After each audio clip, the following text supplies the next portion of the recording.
wanted to ask you about relativity and maybe bridging belief, or if it's necessary to bridge belief.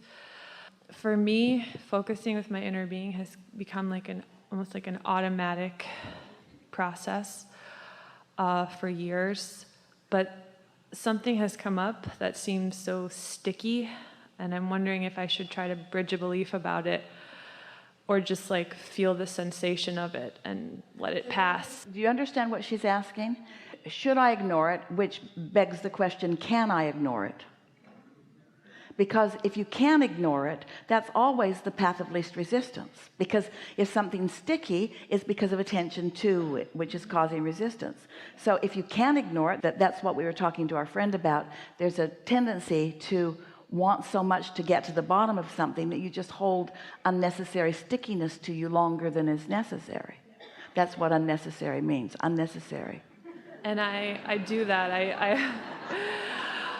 I ignore things, except I had cancer years ago, and every year I have a checkup.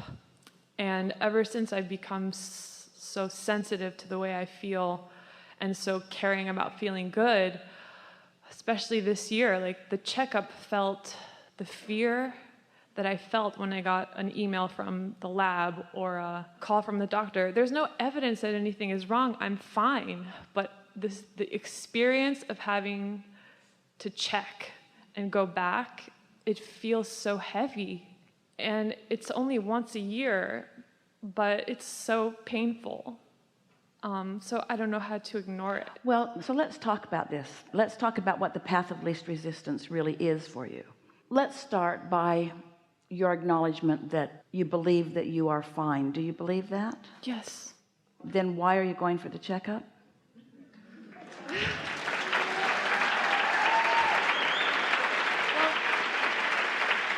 It's all right. Even though you feel a little bit of discomfort, once you go for the checkup and they acknowledge that everything is fine, then do you feel relief? Yes. So we're going to trivialize this for you just a little bit. We want you to feel the relationship, the relevance. Just let this settle in just a little bit. Esther's standing at the baggage carousel, and the bags are going round and round and round, and she doesn't yet see her bag. She's seen a lot of bags for the second and third time, but she doesn't yet see her bag. So she's feeling worried. But in the context of her life, that worry is like one little piece of sand on the beach in relationship to all the other sand on the beach. And it's easy for her to know that, even though if I don't get my bag, it won't be convenient. And if I don't get my bag, I'll have to wear what I'm wearing on the stage, and that would not be good. And if I don't get my bag, I won't have my curling iron or my eyelash glue. But when you put it into context of everything, really insignificant and not worth the worry. Well, now, something that you're describing seems to most like you'd be much more justified in your worry if there was anything to worry about that was justified. If you can put it in the context of alignment or not, rather than outcome or not. The reason we trivialized it is because it's so easy for Esther to not let that be a big thing. She can turn that worry into something else really easily. Not so with something that's pushed your buttons. In other words, when that thought came, it wasn't just dissatisfaction, it took you into terror, because thoughts are sort of where you last left them, and things sort of started that way. It starts with something that's really simple, then it led to more and more and more and more and more. It led to a path that you don't want to go down again.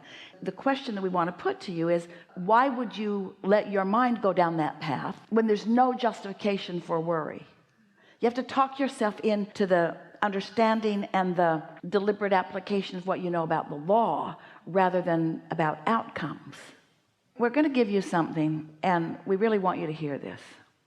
At the time that all happened, you had a different vibrational mix, and the vibrational mix that you had going on at that time would allow the perpetuation of something like that. The vibrational mix that you've got going on now would not allow that. Okay.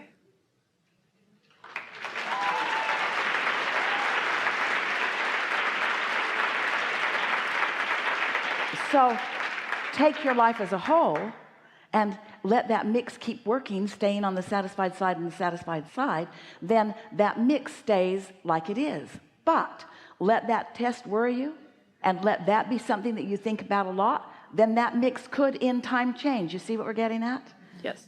It's so nice to know. And no matter what, you have control. No matter what, it doesn't matter where you are on the emotional scale, you can bring yourself back to satisfaction. We never want to make it sound like that you ever reach the point of no return. You don't. You just reach the point of harder return and more that you have to go through. You had to have a lot of experiences that caused you to launch a lot of rockets of desires. And do you know, hear this, every time you live something that you don't want, there's a counterbalancing knowing what you do want. So you're always, in terms of the spirit that you are, always maintaining that balance. You just want to do it here while you're in your physical body. And so many humans give so much credence to the reality of what is that they don't let what is change very easily. Mm-hmm. And I feel like I've allowed so much to change. I mean, my life is amazing, and I don't spend any time thinking about this. It's just when the time comes, I guess it's where I last left it, and it feels stronger because of where I usually hang out now, I guess. Yeah, that's really an important point. Once you get really familiar with feeling good, then a little bit of not feeling good goes a long way. And think about why. Because when you know what you don't want, you know what you do want. When you know what you don't want, you know what you do want. So you build up this really powerful attraction. Your vortex is calling you in really strong ways. Your inner being is calling you in really strong ways. And the stronger it is calling you because of all that you've asked for, then the more sensation of pulling away from it you feel when you do pull away. If someone called you on the phone and said, "Hello, you don't know me. I'm just calling to tell you I would never call you again," you would say, "All righty then, thanks for letting me know." Where if someone you really care about told you that, you would feel something a lot stronger. If you sort of don't want it, then you sort of want it. And there's not really a big stake either way. It could go either way. You wouldn't feel too excited if it moves in that direction. You wouldn't feel too unhappy if it doesn't. But if you really don't want something, which means you really do want something, and it feels like it's moving in what you would call the wrong direction, you really, really feel it. And so it's true. The more you hang out in concert with your inner being, the more it will be intolerable not to hang out in concert with your inner being. What you might do in the meantime, while you're feeling like you want to continue to find the reassurance of the test, you might say, "I'm going to do it, and I'm going to take my inner being along." Inner being, how do you feel? Completely optimistic. Inner being, how do you feel? Interested in the contraptions.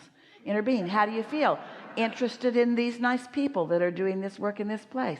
Inner being, how do you feel? Wonderful about this beautiful day. Inner being, how do you feel?